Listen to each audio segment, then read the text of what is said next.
아리랑 하라리오 민주아리랑 불러보세 박정희 김일성 타도하면 원안의 383 무너진다 아리랑 아리랑 하라리오 민주 아리랑 불러보세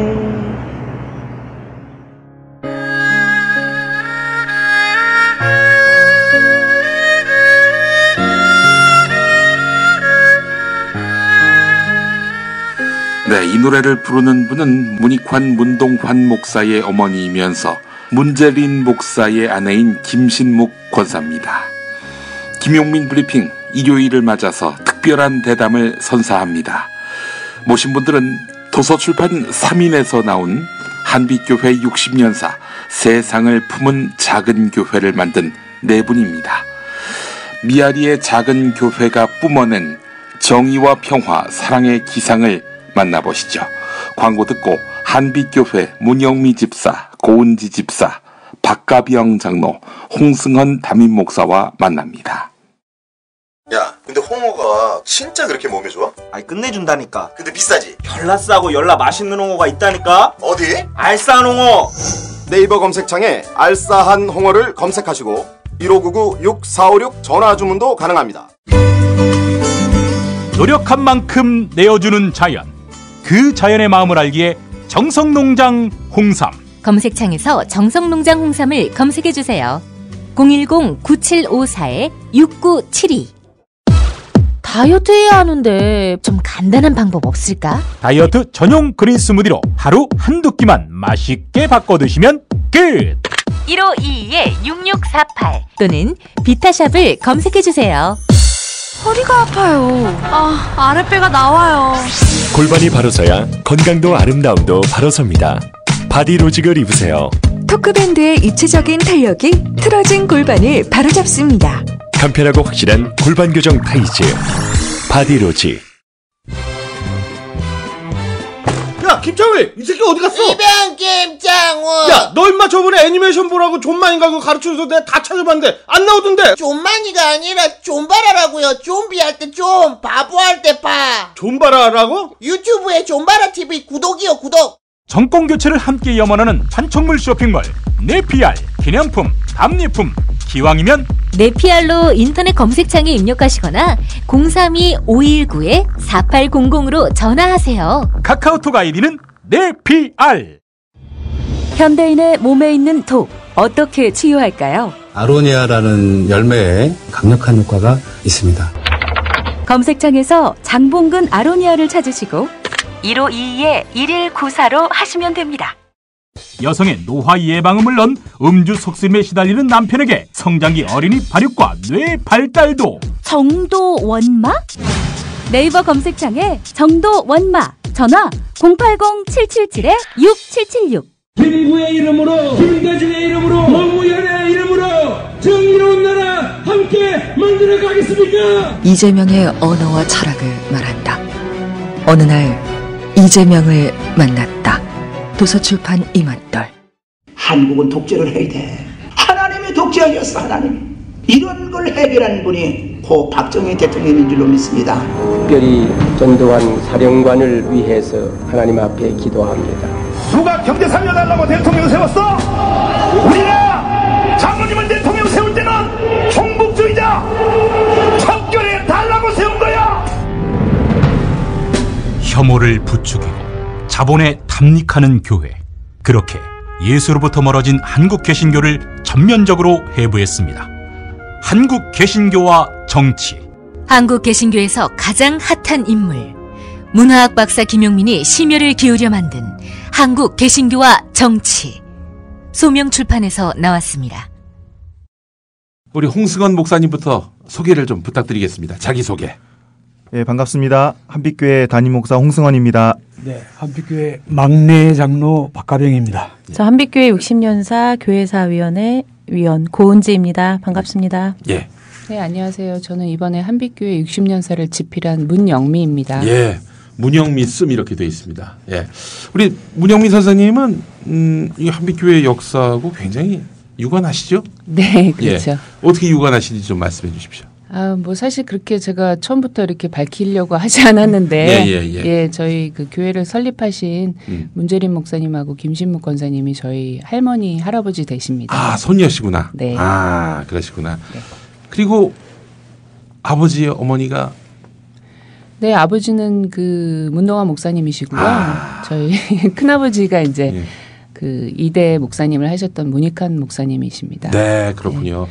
그래서 이렇게 설립자 집안이긴 한데 현재 그 설립자 그 가족들 중에서 한빛교회를 지키고 있는 유일한 멤버이기도 합니다. 제가. 네. 예. 아니 우리 문성근 선생님은 안 나오세요? 헌금만 보냅니다. 헌금만. 네. 아, 그런 신자가 제일 반갑지 않습니까, 목사님? 헌금은 안 내고 와서 참견만 하면 얼마나 귀찮습니까? 예, 알겠습니다. 한빛교회가 보통 교회가 아닙니다. 미아리 쪽에 작은 교회인데 이 교회가 뿜어냈던 이 역사의 기상이라고 하는 건 참 이루 말할 수가 없습니다. 한빛교회 역사는 한국 현대사의 기록이라고 해도 과언이 아니고요. 또 한국 개신교회 참 사회 참여 빈도라든지 그 정신이 매우 약하다는 평가를 받고 있는 개신교회에서도 참 뭐랄까 이단화적인 존재라고 해야 될지 시대 구석구석에 자취를 남긴 교회가 바로 한빛교회입니다.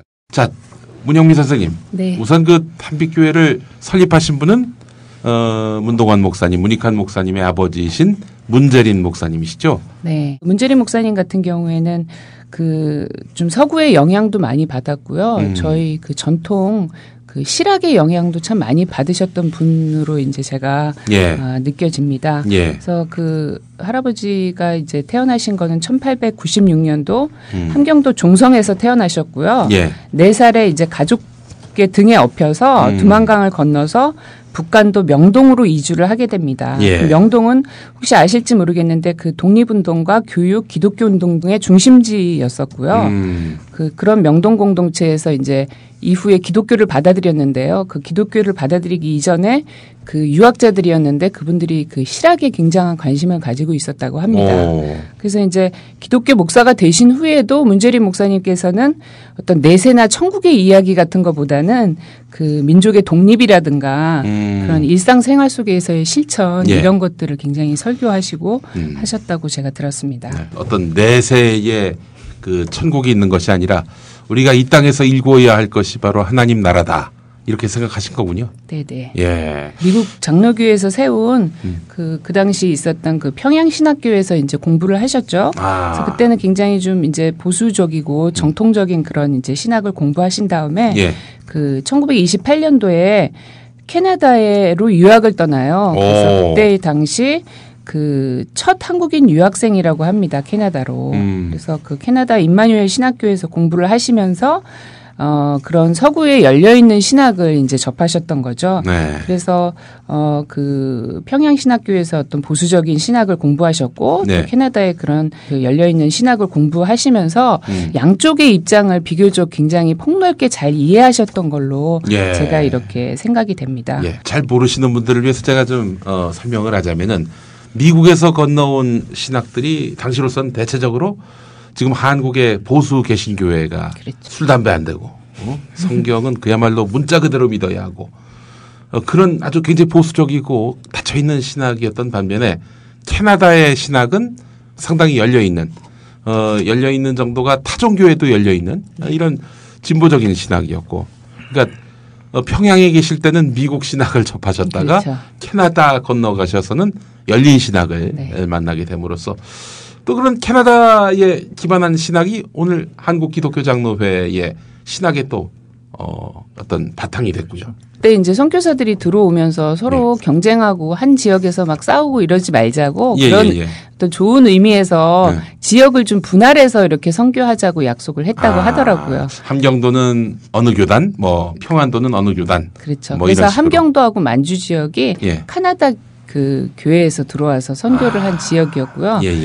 평안도 이쪽은 미국 그 장로교회에서 들어와서 네. 선교를 한 지역이었습니다. 그러다 보니까 또 이게 한국 현대사하고 엮이는 부분이 뭐냐면은 함경도에 계신 분들 중에서 기독교인들은 기장 쪽이 많으시고 뭐 이를테면은 강원영 목사님도 그렇고 김재준 목사님도 그렇고 근데 평안도 쪽은 저 한경직 목사님 이런 분들 네. 이러다 보니까 나중에는 예장과 기장이 갈라지게 된 것도 실은 이런 어떤 신학적 차이. 맞죠.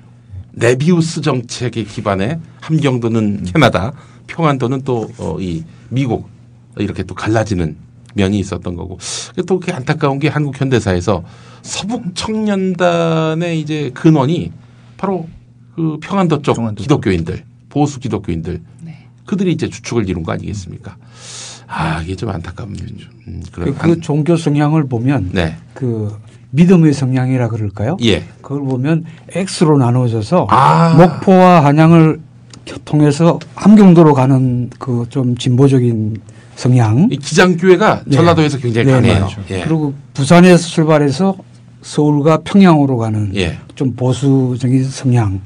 이렇게 지금 나누어지는 게 아닌가 하는 얘기가 있더라고요. 그렇죠. 부산은 고신, 대구는 또 그렇죠. 합동, 안동 쪽은 또 통합. 그렇게 해서 그렇죠. 평안도 쪽으로 이어진 X라인.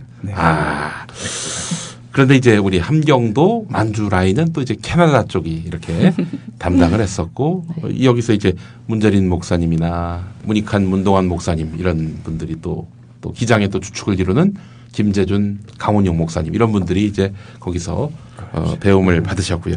근데 제가 문익환 평전을 읽어보니까 문재린 목사님 일가는 또 상당히 소련 공산주의자들과는 사이가 나빴던 걸로 알고 있는데요. 그 해방 전후를 해서 이제 3번 이제 감옥에 끌려가셔요. 문재린 목사님께서. 소련 공산주의자들 때문에? 그거는 이제 마지막 3번째요. 예. 그래서 처음 이제 해방 바로 전에 일제 헌병에 의해서 이제 그 성진으로 끌려가셔가지고 이제 있다가 기적적으로 또 풀려나셨고요.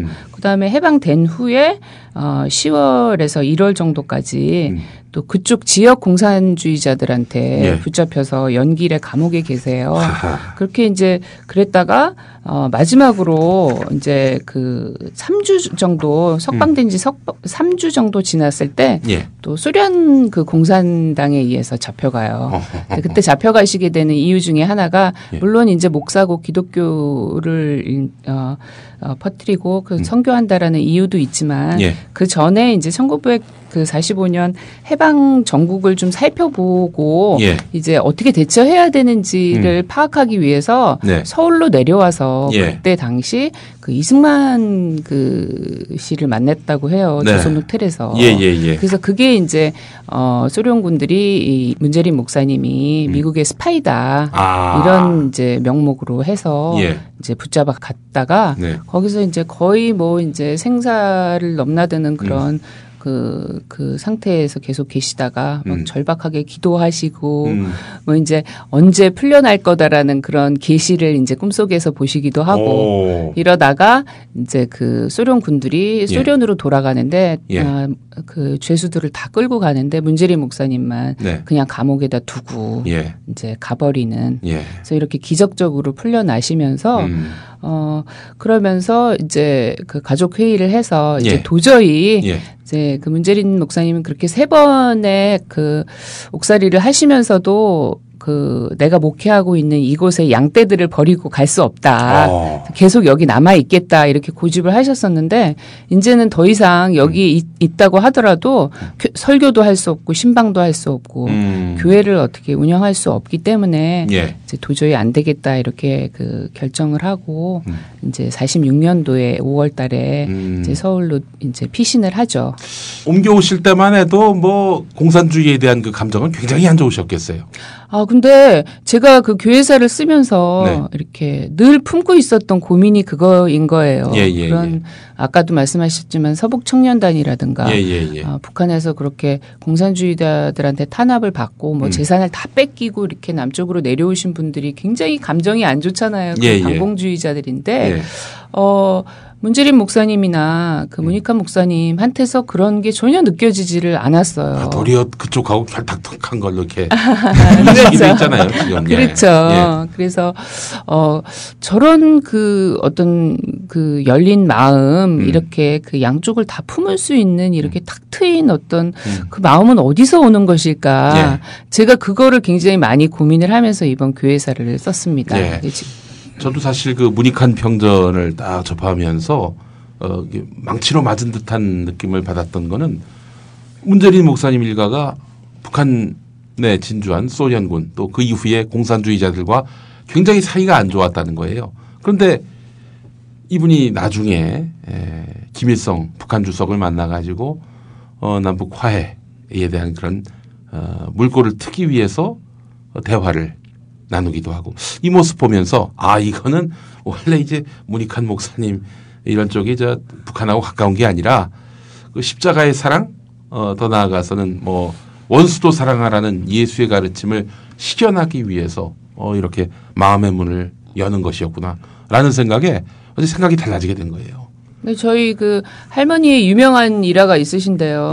그 김신묵 권사님. 그렇죠. 김신묵 권사님 이제 그 문익한 목사님이 북한에 가셔서 김일성과 이렇게 껴안으면서 포옹하는 장면이 막 방송이랑 이렇게 많이 나왔잖아요. 그런 거 보고 김일성을 어떻게 뭐 안아주냐 막 이러니까 그 김신묵 권사님께서 목사가 김일성이를 안아줘야지 누가 안아주냐고 이렇게 호통을 치셨다는 그런 일화가 있습니다. 아니 그런 말씀을 하실 수 없었을 텐데 왜냐하면 용서 못하죠. 그런 소련 공산주의자들을. 그럼에도 불구하고 끌어안은 것에 대해서 저희 교회 안계희 장로님 돌아가셨는데 얼마 전에 돌아가셨는데 그 안계희 장로님도 비슷한 어떤 그런 그 생각 가지고 있었죠. 남편분이 아마 전쟁통에 납북이 되셨어요. 좀 며칠 안 살았죠. 같이 결혼하고 나서. 진짜요? 어이구. 며칠 못 살고 이렇게 납북이 되셨는데 그러면 생사를 확인할 수가 없잖아요. 그렇죠. 되시고 이제 나중에 이제 어떤 소식을 듣게 됐죠. 어떻게 끌려가서 이렇게 이제 죽게 됐다라고 했는데 그러면 그 속에 얼마나 많은 분노가 있을 거예요. 그잖아요. 근데 안계희 장로님 이제 저희 문익한 목사님 때는 전도사로 생활을 하셨고 나중에 이제 후에 장로님 되셨는데 평생을 정말 이 북한 돕기라면 발벗고 나서고 가장 먼저 많이 헌금도 하시고 뭐 이렇게 하셨던 분이죠. 그러면서 북한을 미워한다면 나만큼 미워할 사람이 어디 있겠느냐. 그렇죠. 내 인생을 보면. 뭐 가스통 들고 나오셔도 뭘 할 사람 아무도 없을 거예요. 그렇죠. 그럼에도 불구하고 내가 저 북한을 용서하지 않고 품지 않는다면 또 어떻게 또 하나님 나라의 복음이 전달될 수 있겠느냐라고 하시면서 평생 그렇게 사시다가 또 얼마 전에 돌아가셨죠. 지난해 세상을 떠난 한빛교회 안계희 장로. 한빛교회가 내 철학하고 맞으니까. 아니 장로님이 한빛교회 어떤 게 맞으신 거예요? 철학이? 정의롭게 뭐든지 하려고 그러고 반드시 하려고 그러고. 근데 다른 교회들은 하는 거 보면 정말 치사해서 못 봐. 무슨 목사를 신처럼 받들고 그냥 난 그 교회가 맞지 않아서 못하고. 이제 문재린 목사님이 그렇게 해서 월남을 하셨고 그렇다면은 내려오시자마자 한빛교회를 세우신 겁니까? 내려오시자마자 이제 한빛교회를 세우신 건 아니고요. 그 뭐 전쟁도 벌어지고 이제 그 제주도에서 이렇게 피난민 돕는 일도 하시고 김천에서 그 목회 활동도 조금 하시다가요. 용정에서 같이 그 교회 생활을 하시던 분들께서도 남쪽으로 내려오셨잖아요. 그래서 이분들이 계속 이제 교회를 예전에 그 용정 중앙교회에서 하던 대로 우리가 좀 마음을 모아서 교회를 좀 세우자 이런 그 요청을 계속해서 1955년도에 이제 그분들이랑 같이 교회를 세우게 됐습니다. 이때는 이제 보면은 그 한빛교회뿐만 아니라 아까도 얘기했었지만 그런 혼란 전국에서 기독교와 공산주의 그 세력 간의 그런 갈등이 굉장히 심했었잖아요. 그래서 많은 기독교인들이 남하하게 되면서 처음에는 이렇게 분단이 고착화될 줄 몰랐는데 이렇게 전쟁이 터지면서 더 이상 북으로 돌아갈 수 없게 되었잖아요. 그래서 그런 실향민들이 그런 전쟁의 아픔을 치유하고 이렇게 낯선 곳에서 정착을 도와줄 수 있는 교회 공동체를 굉장히 많이 세웠다고 합니다. 그래서 한빛교회도 어떻게 보면은 그런 큰 흐름 중에 중에 한 교회라고 할 수 있을 것 같고요. 예. 그래서 1955년 2월 20일 김성호 장로님 집에서 예. 모였는데 그들은 이제 만주 용정중앙교회에서 신앙생활을 했던 그 이들입니다. 예. 그래서 처음에는 한빛교회 이름이 한빛교회가 아니었고요. 예. 서울중앙교회였습니다. 서울중앙교회. 네네네. 예. 근데 아마도 그 서울중앙교회라는 이름이 너무 흔하기도 하고 아마 100개 넘었을 거예요. 아마. 예. 그래서 아마 그 이름을 계속 사용하지 못하고 예. 또 이름을 여러 차례 바꾸게 되었습니다. 네. 그 한빛교회라는 이름은 언제 그럼 정해진 겁니까? 한빛교회라는 이름은 저희가 또 동북교회라는 교회랑 잠시 이렇게 합쳐졌다가 다시 분리하고 나와서 65년경에 이제 저희가 따로 나와서 다시 개척하는 마음으로 교회를 시작하면서 참 의미 있게 교회 이름을 어떤 뭐 한 목회자 한 분이 이렇게 정하시는 게 아니라 교인들이 여러 차례 토론을 하고 투표를 하고 그런 끝에 이런 한빛이라는 한글 이름으로 이렇게 아니, 60년대의 그 한글 이름은 놀라운 거고요. 통상 대광교회 이렇게 저야 하지 않겠습니까? 당시 분위기에서는. 당시 투표 이렇게 할 때 마지막에 올라왔던 이제 안들이 한빛 교회하고 일심교회였죠. 일심도 있고 뭐 애신이라는 것도 있고. 일심은 저기 몸에 새기는 거 아닙니까? 애심교회도 있었습니까? 네. 애심교회. 네. 아, 그때 마음심자가 아주 굉장히 트렌드였군요. 예. 그때만 해도 전통적인 교회였죠. 그렇죠. 어떤 신앙의 컬러가 뭐 다른 여러 예장교회하고는 큰 차이가 없었던. 네. 그렇기는 했지만 어떤 뭐 반공의식에 사로잡혀 있다거나 어떤 크게 교회를 성장시키고자 한다거나 이런 정신보다는 정말 그때 써져 있는 그 교회의 그 목적이라든가 이런 게 가난한 자들에게 복음을 전하고 눌린 자를 일으킨다는 주님의 뜻대로 기성교회와는 다른 참신한 교회를 만들자. 이렇게 해서 피난민들을 위한 이제 아주 그루터기 같은 그런 교회로 시작이 되었던 것 같고요. 그 기치가 사실은 예언서 복음서에 나와 있는 정신 아니겠습니까? 가난한 자에게 복음을. 우리 한빛교회가 한국 현대사의 초청을 받고 그 현대사 속에 깊숙이 개입하게 된 때는 아무래도 4.19가 아닐까 싶은데요. 한빛교회와 4.19는 뗄래야 뗄 수가 없는 그런 관계죠.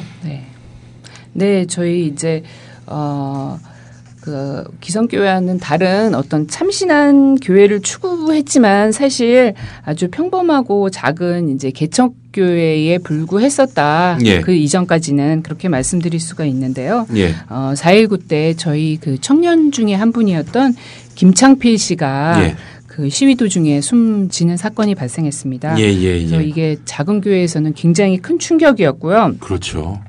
그 4.19는 그 아까 말씀하셨지만 한빛교회뿐 아니라 이런 기독교와 기성세대들을 정화시키고 정말 흔들어 깨우는 그런 사건이었었잖아요. 그래서 사실 그 이전에 기독교계는 그 이승만 대통령이 기독교인이라는 이유로 사실 결탁하여서 여러 가지 그 이익도 많이 보고 제대로 비판하지 못했던 그런 시절을 한 10여 년간 보내왔었거든요.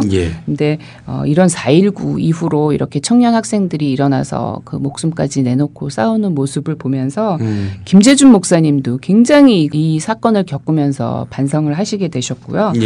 문익환 목사님 같은 경우에도 굉장히 충격을 받으셨고 이에 관한 이제 글도 많이 쓰셨던 걸로 제가 알게 되었습니다. 그래서 어떻게 보면 한빛교회 역시 이 사건을 겪으면서 자연스럽게 좀 사회 비판적이고 야당 성향의 그런 교회로 이렇게 교인 전체가 그런 정신을 갖게 되는 사건이 아니었을까. 네, 그렇게 생각합니다. 당시 한빛교회 교인 수가 어느 정도 됐었습니까? 60-70명 정도밖에 안 됐을 것 같아요. 60-70명 중에 우리 김창필 선생님의 가족들도 다 출석을 하셨을 거 아닙니까? 네, 김창필 선생님의 이제 아버님, 어머님, 네 그리고 그 형제분들 그래서 지금도 나오시죠. 네. 그러면 교회 전체에 영향을 안 미칠 수가 없었고 이 자체가 교회의 어떤 시대 참여 정신을 불러일으키는 하나의 큰 계기가 됐다. 그래서 한빛교회는 해마다 4.19 즈음 되면 예. 그 김창필 그 집사님 예. 그 지금 4.19 묘지에 계시는데 예. 항상 거기서 오후에 예배를 드리고 또 이렇게 의식을 갖고 4.19에 대해서 역사는 사실은 얘기하지 않으면 잊혀지잖아요. 예. 그래서 교인들 어린 학생들까지 다 해서 같이 이렇게 그때 이야기도 듣고 하는 거를 해마다 해오고 있죠. 지금까지. 예. 아 이렇게 해서 한빛교회의 그 어떤 사상적 어떤 기틀이 이제 만들어진 셈이 됐군요. 김창필 선생님의 이런 희생으로 말미암아. 예. 김창필 집사님이 문익환 목사님한테 편지를 써놓고 가셨어요. 그리고 4.19 때. 네. 어이고. 그렇죠. 네. 예, 그 내용이 아마 지금 책에 나오는데. 예. 집사님 잠시 읽어주시죠. 찾아볼까요? 예. 목사님께 목사님의 옆을 떠나지 않으려고 하였습니다. 그러나 어찌할 수 없는 제 개인의 사정으로 목사님의 옆을 잠시 떠나려 합니다. 그동안 저를 위해 물심양면으로 도와주신 목사님의 옆에서 더 이상 걱정을 끼쳐드릴 수 없습니다. 제 자신의 운명을 제 자신이 개척하여 가고자 이 길을 걸어가려고 합니다. 교회와 목사님의 가정 위에 하나님께서 언제나 함께하여 주실 줄을 믿습니다. 1960년 4월 14일 창필 울림. 아이고 문익환 목사님 받으신 충격이 크셨겠네요. 시를 쓰셨잖아요. 네. 목사님이 이 네. 사건을 두고 시를 썼는데. 예. 목사님께서 한번 읽어주시죠. 어머니의 양심이라는 시예요. 예. 이날이 되면 창필이 경무대 앞에서 가슴에 총 맞고 쓰러진 이날이 되면 어머님은 염통이 아프다고 하셨죠. 93년 버텨온 눈물겨운 염통, 칼끝으로 콕콕 쑤시듯 아프다만 나무 토막같이 말라버린 이 가슴이라도 버텨야지 별 수 있니? 라는 그런 예. 네, 이거를 이제 이 부연 설명을 하자면요. 그 김창필 그 집사님의 어머니가 문복녀 권사님이셨는데요. 예. 그 같은 문씨여가지고 예. 그 저희 그 할머니 김신목 권사님을 예. 친정 엄마처럼 이렇게 따르면서 굉장히 자주 찾아오셨어요. 근데 그 문복녀 권사님이 아들을 잃고 나서 예. 이제 얼마나 가슴이 아프셨겠어요. 예. 해마다 이제 그 4.19가 되면은 하얀 소복을 입고 하루 종일 그 무덤가에 앉아 계시고 예. 이제 그러셨거든요. 예. 그래서 이제 그거를 또 옆에서 지켜보는 그 김신목 권사님의 그런 뭐랄까 그 공감 그리고 그 아픔을 함께 느끼는 예. 그런 게 아마 시 속에 이렇게 녹아들어 있는 것 같습니다. 예. 4.19 당시 김창필 교인의 시신을 찾으러 다닌 안인숙 권사. 병원 송장 안 들여다본 송장에서 순필이 찬나고 둘이가 그때는 무슨 차가 있어 걸어다니면서 집에 안 돌아와서 네. 어서 데모에서 죽었다 소리도 모르고 찾으러 다니는 거야. 병원마다 가마떼기 덮어놓은 거 열어보는 거야. 그때는 왜 가마떼기를 덮어놨나 몰라. 다른 게 없었겠죠, 뭐 덮을 게. 그래서 이렇게 적수자 병원에서 찾았어. 나 예쁜 일도 안 와. 적수자 병원에 가보니까 있어. 네. 총 맞아 죽었어. 그래서 이제 찾고서 그때는 박꿈길 떡꿈도 됐다니까 굶어가면 이렇게 생기는데. 아유 마음이 짠해집니다. 예. 문익환 목사님은 이때 그러면 교회에서는 어떤 역할이셨습니까? 교회에서 담임 목사님이셨고요. 예. 그래서 그 김창필 그 교회 장례식을 직접 집례를 하셨죠. 그 문재림 목사님이 1대시고 네. 2대가 문익환 목사님. 문재림 목사님은 한 1년. 네, 1년 남짓 하시다가 네. 한남신학교 이제 교장으로 되셔가지고요. 그 대구에 내려가셨고요. 예. 그다음에 이제 그 문익환 목사님 곧바로 이어서 예. 이제 하셨는데요. 제가 세습 논란은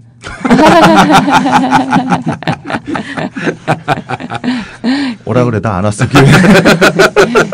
그때 이제 예.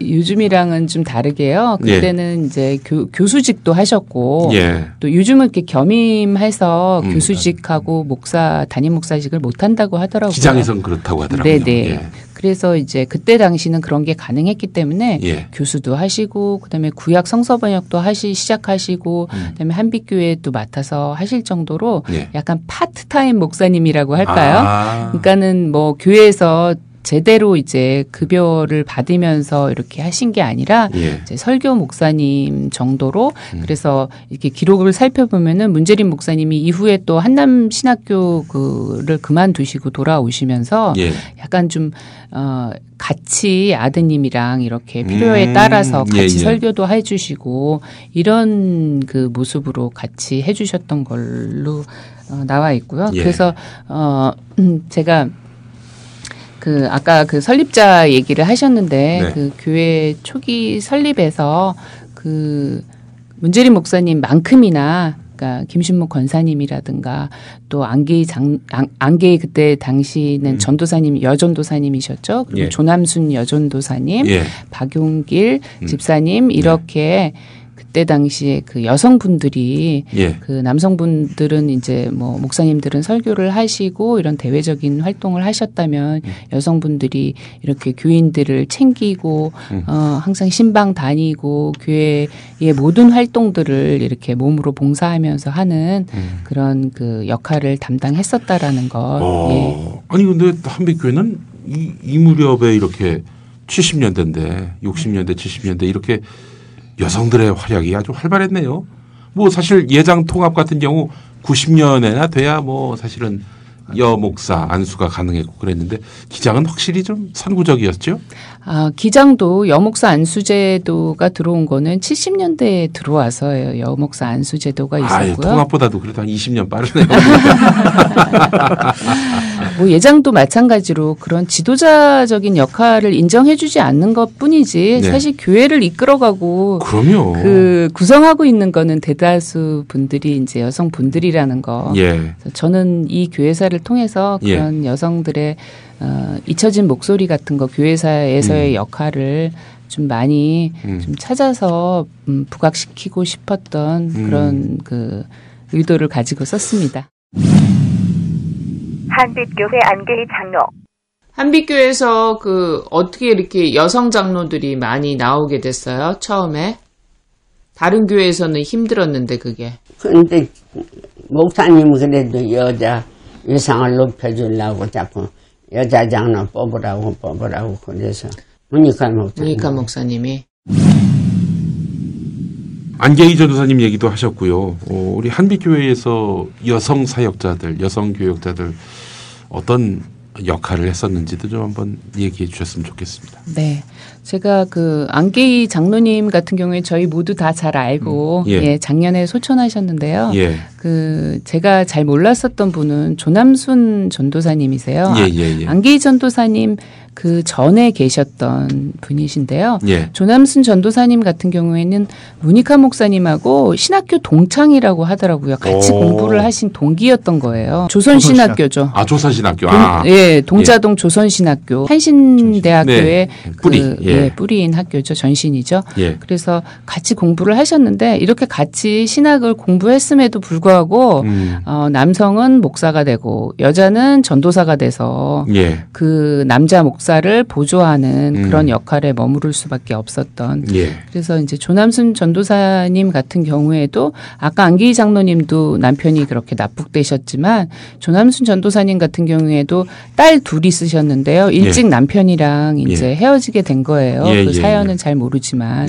그래서 그때 당시 그 전도사 분들이 결혼을 했으면 안 되고 주로 그래서 미혼이라거나 아니면 과부이신 분들이 이렇게 정말 자식들을 키우면서 생계를 이어가면서 이런 교회를 위해서 헌신했던 그런 어떤 역사가 있고요. 그래서 조남순 전도사님에 대해서 그냥 조남순 전도사가 교회에서 봉사했었다라는 기록 하나밖에 없었는데 제가 그 따님하고 또 연결이 되어서 미국에 계신 딸하고도 서면 인터뷰도 했고요. 그다음에 여신도의 그 역사를 기록한 책을 찾아봤는데 거기에 조남순 전도사님께서 여전도사 회장으로 초대 회장으로 활동하셨더라고요. 그래서 여전도사들의 어떤 권익과 그리고 여자들에게도 목사직을 안수를 해줘야 된다라는 그런 운동을 그렇게 펼치셨던 굉장히 활발한 활동을 펼치셨던 분으로 제가 알게 돼서 너무나 반갑고 참 신기하기도 했습니다. 선구적입니다. 뭐든지 하여간. 자, 그러다가 문익환 목사님이 1969년에 이제 안빛교회 담임 목사직을 내려놓으셨어요. 그리고 이해동 목사님이 이제 얼마 아니다가 부임을 하셨는데 문익환 목사님이 그만두시게 된 거는 그 공동 번역 성서 번역 때문입니까? 네, 때문에. 예. 아, 시편 등 이제 구약을 번역하셨고요. 예. 아니 뭐 그거 하시면서 담임 목회하시는 거는 불가능했던 겁니까? 네, 그만큼 그거에 굉장히 그걸 생각해 보세요. 구약이라는 게 저희가 한번 읽기도 힘든데. 그렇죠.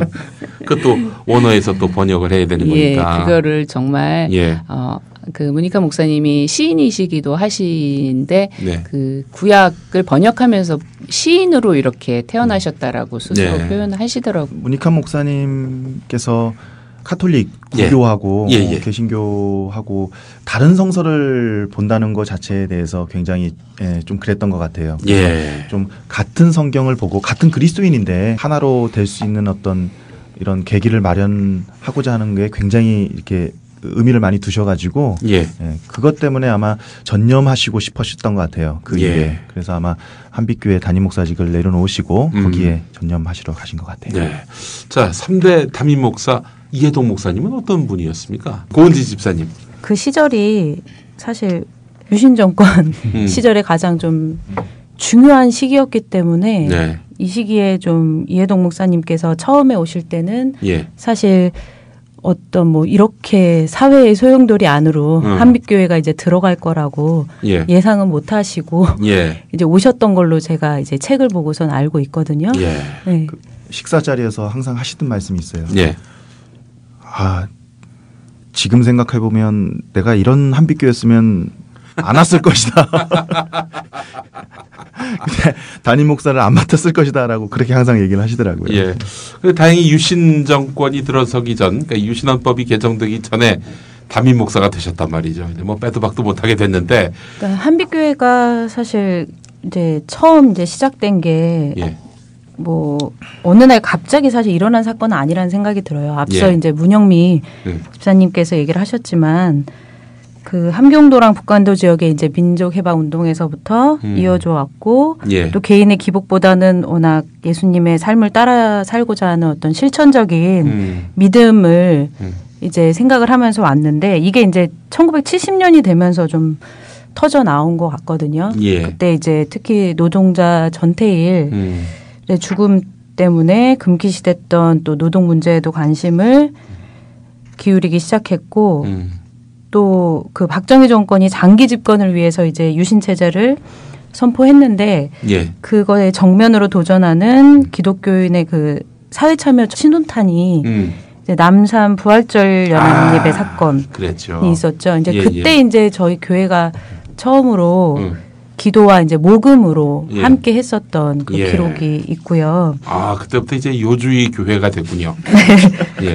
그리고 이제 진짜 놀랐던 게 제가 책을 읽으면서 그 70년대를 관통하고 있는 그 중요한 민주화 운동 사건 중에 한빛교회 교인들이 관련되지 않은 사건이 거의 없었다는 거. 그래서 이때 아마 그랬던 이유가 당시는 이제 워낙 완전 그런 꽁꽁 얼어붙은 이제 겨울공화국 같은 그런 분위기였잖아요. 그 당시에 그래서 유일하게 좀 목소리를 낼 수 있는 게 결국 종교 이쪽에서 할 수 있었던 게 아닌가. 성역으로 분류됐던 것이 바로 종교였기 때문에 다른 사회단체 같으면 바로 밟았을 텐데 종교는 또 건드리자니 이게 또 캐나다가 또 연관돼 있고 하니 박정희로서는 좀 주저가 됐었겠죠. 제가 이제 교회사 쓰면서 주보를 이제 열심히 다 뒤져보니까 73년도 8월의 주보에 이런 그게 알리는 말씀에 써 있더라고요. 지난 주일 박형규 목사와 권호경 전도사의 가족을 위해 여신도회가 모금한 성금은 5,900원이 모였습니다. 여러분의 성의에 감사드립니다. 이게 이 두 분을 돕기 위해서 이렇게 곧바로 모금해서 이렇게 보냈던 거고요.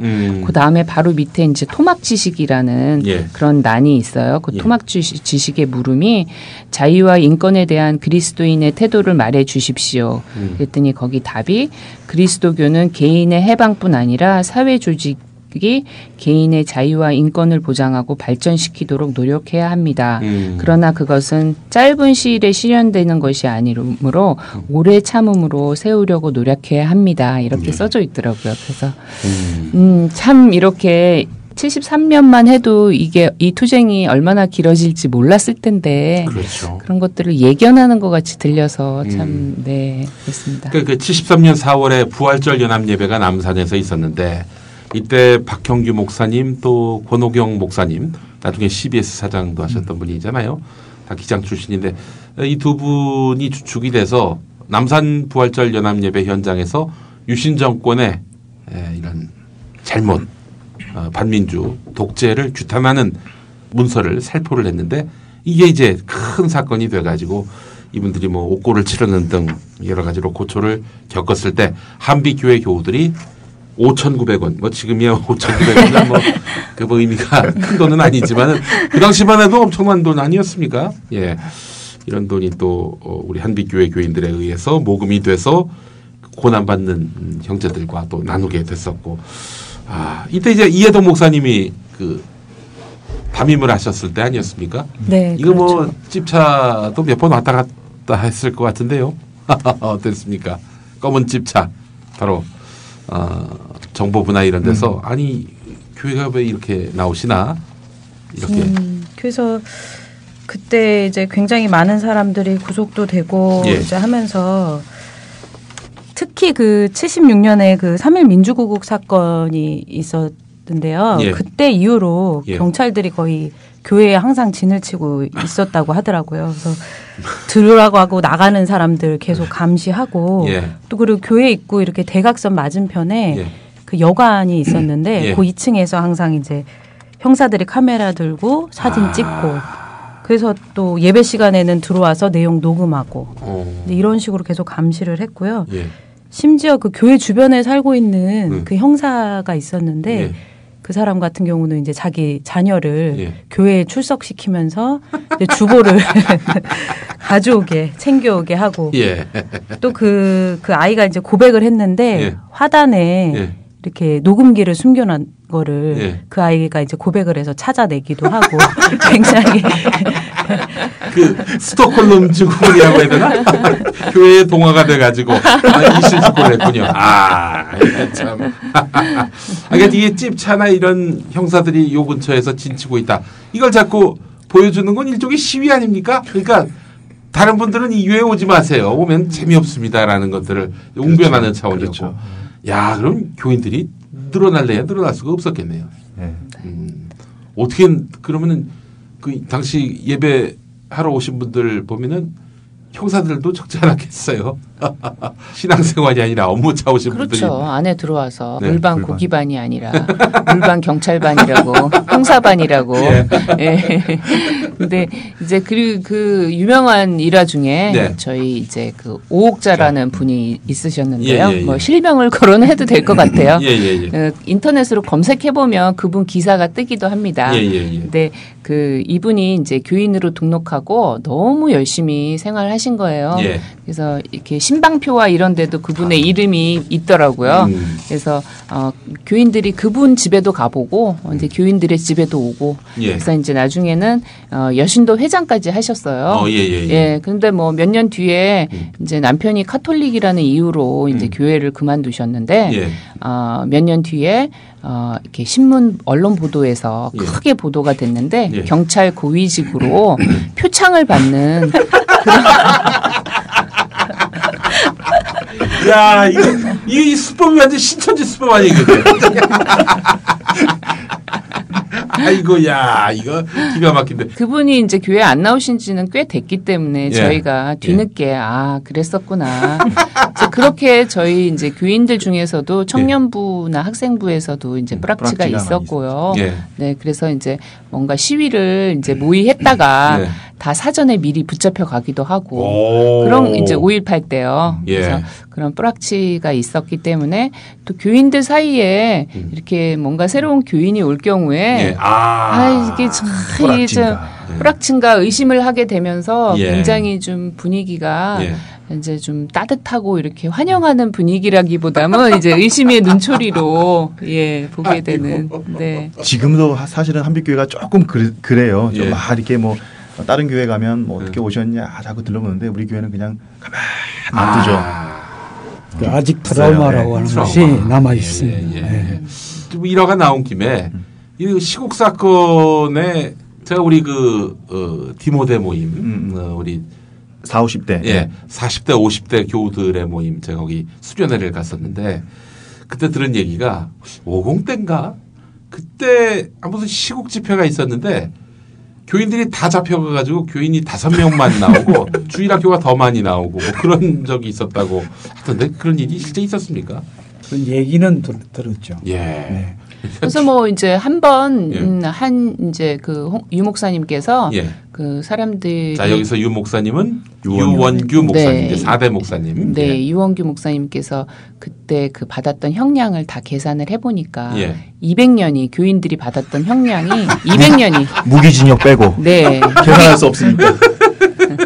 그래서 사실은 이게 한 교회가 그렇게 형량이 200년 가까이 된다는 것은 교회사에 없었대요. 그래서 가장 최초 아닐까라는 그런 얘기를 하시더라고요. 아, 진짜 열심히 싸웠군요. 그 나쁜 정권하고. 야. 보통 교회들은 뭐 어떤 특정 한 분이나 아니면 어떤 목사님 이 정도만 이렇게 하셨는데 한빛교회는 정말 이 유례가 없을 정도로 전 교인들이 전부 다 이렇게 투사가 되고 또 이렇게 사셨던 것 같아요. 그러니까 이제 잡혀도 가시고. 아, 이게 쉽지 않을 텐데 말이죠. 그렇게요. 뭐 얘기 들어보니까 이름만 대면 알만한 굉장히 진보적인 교회도 그 안에 그 자유한국당 지지자들이 또 있다고 하는데 우리 한빛교회는 완전히 그냥 다 같이 투사가 돼서 어떻게 전태일 열사의 그 산화도 한빛교회의 어떤 그런 시대 참여에 대한 그런 소명을 불태우게 하는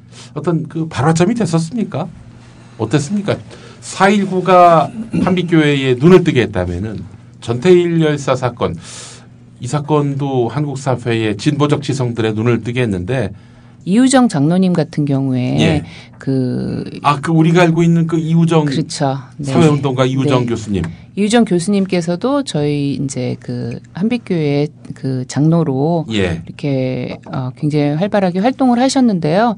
그때 그 평전에 보면은 1970년 전태일 열사의 죽음을 통해서 본인이 이렇게 신학교 교수로서 안일하게 살아가고 있는 모습에 대해서 너무나 뼈저리게 그 자각하고 반성하시면서 특히 여성 노동자들에 대한 어떤 빚진 마음 그런 것들에 대해서 어떤 행동을 해야 되겠다라는 결단을 내리게 되는 계기가 되었던 것 같고요. 이우정 교수님이 한빛교회 장로셨는데 네, 그래서 제가 좀 교회사를 쓰면서 또 가지고 있었던 질문 중에 하나가 어떻게 한빛교회는 이렇게 그 70년대 가장 탄압받던 시절에 여장로가 셋이고 남자 장로가 1명 정도, 2명 정도인 오히려 여성 장로가 더 많은 그런 시기가 꽤 오래 지속됐어요. 그랬어요? 네. 왜 이렇게 한빛교회 그 여성 장로가 많이 탄생할 수 있었던 것 같냐. 그랬더니 남성은 할 사람이 없었다. 다 잡혀가서. 그런 얘기도 했고요. 그런 얘기도 해주셨고. 그러니까 여자들은 사실 잃을 게 없는 거예요. 남자들은 뭐 직장이라든가 사업이라든가 자기 어떤 그런 것들이 두려워서 교회를 떠나신 분들도 많고. 여자들은 좀 정말 잃을 게 없잖아요. 과부고 뭐. 그러니까 오히려 없기 때문에 용감하고 당당했었던 모습도 있는 것 같고요. 그런 것뿐만 아니라 그 만주 지역에서의 그 남녀 차별 같은 게 남쪽보다 훨씬 덜하지 않았던가. 함경도 만주 지방. 성평등 의식이. 네네네. 그 시대에. 네, 그래서 제가 이렇게 살펴보면은 그 김신목 권사님도 그렇고 그 남편이 목회를 했지만 사모님으로서 남쪽에서는 사모님들이 굉장히 이렇게 좀 소극적이고 순종적인 어떤 그런 거를 보통 기대를 하는데 뭐 여신도 회장, 여전도 회장을 갖다가 십몇 년 동안 맡아서 하시고 뭐 여신도들의 그런 어떤 신앙 교육을 다 맡아서 하실 정도로 굉장히 교회에서의 그 어떤 공동 목회를 하셨다고 표현해도 좋을 정도로 그런 그 어떤 사모의 역할도 굉장히 좀 다른 것 같더라고요. 남쪽이랑은. 그런 영향도 좀 있지 않았을까. 예, 그런 생각도 해보게 됐습니다. 예. 아, 70년대 참 버라이어티한 그런 시대를 살았던 한빛교회였습니다. 그 74년 3월에 그 전국 민주청년학생 총연맹 사건, 그 민초학년 사건이 있었죠. 발생했는데 그때 이제 학생들이 그 동시다발로 이제 시위를 벌일 계획이었는데 사전에 이제 당국에 알려져서 그때 아마 253명이 잡혀가고 이제 마무리가 됐는데 거기에 이제 그 청년 장영달 그때 이제 장영달 그 권사님이 그때 거기에 연루가 되셨었고 이유정 장로님도 거기에 연루되어 잡혀갔었다고 제가 얘기를 들었거든요. 그래서 그때도 아마 이종옥 사모님께서 그 기장 여신도회 바자회를 통해서 좀 그 사건 구속 학생들을 도와줬다라는 네, 그런 거를. 이종옥 사모님은 이해동 목사님의 사모님. 예. 아, 굉장히 열렬한 투샷이었죠. 근데 모던하신데요. 항상 이 그 차림새나 이런 것들이. 근데 거의 그때 항상 그 식사 같은 것도 대부분 이종옥 사모님이 거의 뭐 100인분 정도 되는 것들을 이제 손수 이렇게 그 전날 이제 교회 예배 전에 다 준비해서 또 이렇게 식사 당번으로 하시고 했던 거 그때 인터뷰할 때 얘기를 한번 하시더라고요. 네. 종합자유언론수호투쟁위원회 언론인들의 투쟁을 응원하던 그때를 회고하는 이해동 목사의 아내 이종옥 사모. 동아투이 때 여신도에서 전체 여신도에 동원해가지고 다 전기밥솥 갖고 와서 그 뒷방 우리 방에서 전기밥솥 꽂아가지고 김밥을 해가지고 김밥을 우리 한빛교회 여신도예요? 그럼 우리 여신도에 우리 교회 여신도회를 동원해갖고 참 사람들 좋았어. 그 김근숙 권사님, 제갈조 권사님 모두 다 정경이 다 해가지고 교회에서 김밥을 말았지. 그 저기 동아투이 그 멤버들이 공무국에서 농성하고 있었대요. 지하 저기에서. 그래갖고는 김밥을 라면 박스에다가 2개를 해가는데 그 얼마나 무거운가 생각을 해봐. 차가 있어, 뭐가 있어.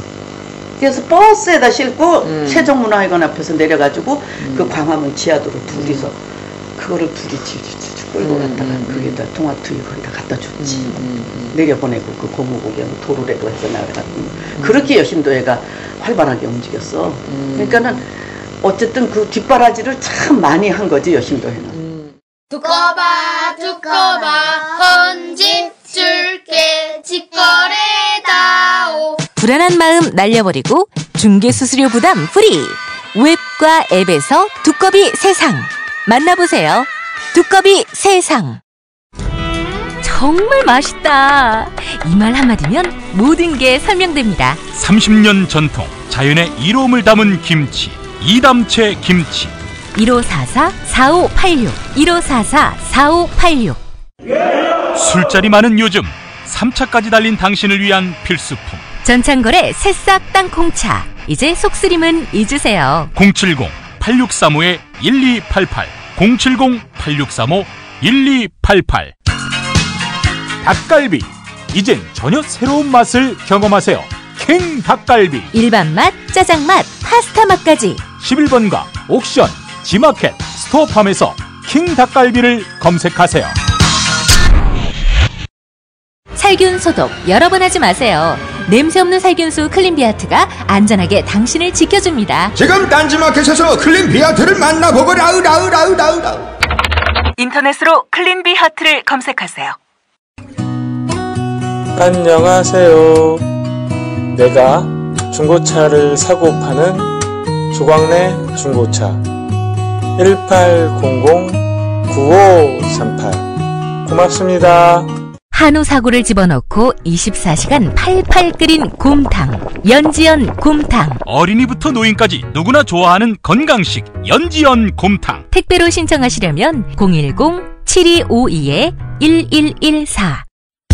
김용민 브리핑과 함께하는 브리핑 대리운전 1522-9687. 수익금 일부는 김용민 브리핑 드라마 악인 열전 제작비로 쓰입니다. 1522-9687. 그 쟁쟁한 어르신들 가운데 그때 그 이해동 목사님도 구속이 되셨는데요. 이해동 목사님이 가장 그때 젊은 목사님이셨어요. 한 35 정도 되셨나? 그러니까 그 사모님들 사이에서도 이종옥 사모님이 제일 막내셨던 거예요. 그때 당시에. 그래서 그때 당시에 뭐 사모님들이 모여서 보라색 숄 뜨고 뭐 사진 보셨겠지만 뭐 보라색 한복 입고 막 그 덕수궁 앞에서 시위하고 보라색 그 우산 펼치면서 시위하고 뭐 그 부채 들고 시위하고 굉장히 퍼포먼스 강한 시위를 하셨는데 그 사모님이 그 모임에서도 막내셔가지고 그 저기 동대문 시장으로 다니면서 그런 소품도 다 구입하셔야 됐고 굉장히 그 힘드셨었다고 그런 얘기를 그 회고하시면서 들려주셨습니다. 아이고 참 그 3.1절 선언, 그게 이제 명동 성당에서 가톨릭 개신교의 사제들뿐만 아니라 뭐 김대중 전 대통령도 계셨고 민주화 운동에 앞장서셨던 분들이 모여서 이 박정희의 유신 독재를 규탄하는 내용이었는데 거기 김대중이란 이름이 들어가서 박정희가 발끈했고 그래서 거기에 그 가담한 모든 인사들을 다 그냥 감옥에 쳐넣는 뭐 그냥 집어넣었다보다는 쳐넣는다 이게 훨씬 더 어감이 맞는 그런 형태로 해서 그 참가자들을 고난을 겪게 만들었는데 이해동 목사님, 문익환 목사님도 그때 들어가셨잖아요. 네. 그 끝을 알 수 없는 거 아닙니까? 이 박정희 정권이 언제 몰락할지도 모르고 당시에는 뭐 정말 엄청난 광포한 권력을 휘두르던 그런 때였는데 그런 때 목사님은 감옥에 가셨고 교회 운명도 알 수 없던 그런 때 교인들의 그 간절함, 기도의 뜨거움 이거는 뭐 더 말할 나위가 없었을 때가 아니었을까 싶은데 자 그렇게 해서 감옥에 다녀오셨고 2번 가셨죠. 2번이요. 예. 네. 76년 3.1 명동 사건 때 한 번 들어갔다 나오시고 1980년 5.18 전날 5.17 비상경. 네. 그때 토요일이었을 거예요 아마. 그러니까 목사님 같은 경우는 토요일은 설교 준비해야 되는데 그때 이제 교회로 들이닥쳐가지고 붙잡아가셨죠. 총을 이렇게 권총을 머리에 겨누고 머리에 겨눴다고 하더라고요. 그러니까 목사님이니까 내가 이제 내일 주일이니까 주일 마치고 내가 자진 출두하겠다라고 했는데 뭐 씨알도 안 맥히는 얘기를 해가지고 이렇게 그때 또 문익환 목사님도 잡혀가셨잖아요. 그렇죠. 아주 한빛교회가 그래서 그때 이해동 목사님은 그때 들어가셔가지고 정말 고문을 당하셨어요? 그때 한 60일 정도를 고문을 당하셨더라고요. 사나흘씩 밤잠 못 자게 하고 거의 다 발가벗겨진 상태에서. 그 사석에서 얘기를 하셨는데 그때 정말 고문 받다가 너무 힘들어가지고 이게 이런 책상 모서리 있잖아요. 이런 거. 아니면 저 벽돌 이렇게 뾰족 나오는데 거기에 정말 머리 탁 박고 죽고 싶었다라고 얘기를 그때 회상을 하시더라고요. 세상에. 그러니까 어떻게 보면 진짜 그 70년대는 낭만이었던 것 같아요. 그 80년대 감옥 가시고 이랬던 거에 비하면 그때는 진짜 죽음의 공포였다면 오히려 70년대는 낭만이 있었던 시절로 느껴질 정도로 정말 쌀벌한 이명박 시대보다 박근혜 시대가 더 잔인하고 가혹했듯이 박정희 시대의 그런 탄압에서 그 전두환 탄압은 훨씬 더 업그레이드가 됐다.